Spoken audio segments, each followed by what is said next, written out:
So good morning. Last week I suggested that the fastest way forward for couples is to really protect the space between. It's a real energy field, isn't it? And you can tell when there's tension there. It's either tension free or it's not. And the problem, of course, is that, remember I said that sometimes the negativity could be unconscious. It's not conscious. So how do you let your partner know in a way that won't get their back up even more if something comes across you as being negative? And the caveat is, of course, it's the person on the receiving end who determines whether it's negative or not. So I suggested a code word or action that will let you both agreed on beforehand, that will let your partner know that whatever they did didn't work for you. And then you want to go about repairing the rupture as soon as possible so it doesn't happen again.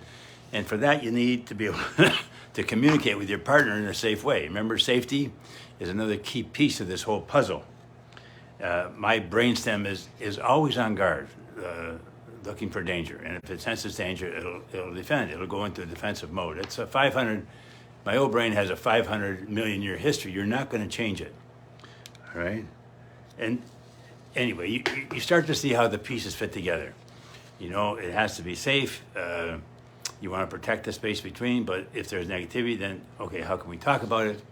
And then in the Imago system, you're probably partnering with somebody who will activate, especially at the start, some old stuff. So anyway, so it comes down to the key skill that a couple needs to learn is to talk to each other in a safe way, because talking is the main way you communicate with each other. And I know it's a very structured process, and I know it drives people nuts at the start, but it ensures safety. The structure ensures safety. You're just talking, all right? And your partner's not listening. You're not defending yourself. And I tell people that a good rule of thumb is if you feel defensive, good time to mirror. So the safe conversation process has those three parts to it: the mirroring, the validation, and the empathy. And mirroring is simply a reflective process that assures my partner that I've heard her perception and experience of the situation before I can respond. I need to mirror back what I've heard to her satisfaction. It's a flat mirror, no additions, no subtractions. This is what I heard you say. Did I get it? Kim, hello. I just realized you're on board here. Have a great day. Yesterday I was so here's a good example. Yesterday I was at Tim Hortons, and I ordered a small black for me and a medium decaf with milk for my wife. What did the person on the inside do immediately? Was that a small black and a medium decaf? They've been taught to mirror back to the customer what they heard, to cut down on wastage and mistakes. All right, because they can't see me, and sometimes there's static in the system. But sometimes isn't there static in the system with our partner? We might be tired, or upset, or something. So the mirroring process just makes sure that you hear each other. It takes things out of the power struggle.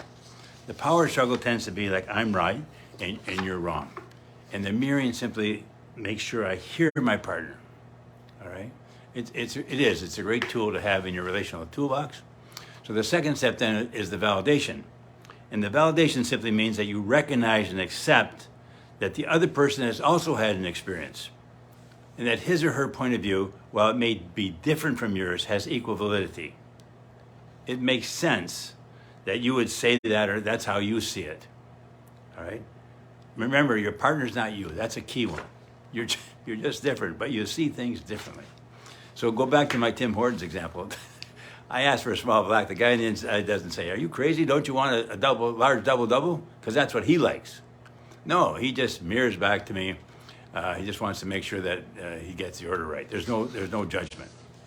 And the last piece is the empathy, which is a communication to another person that you hear and understand his or her feelings and that they make sense.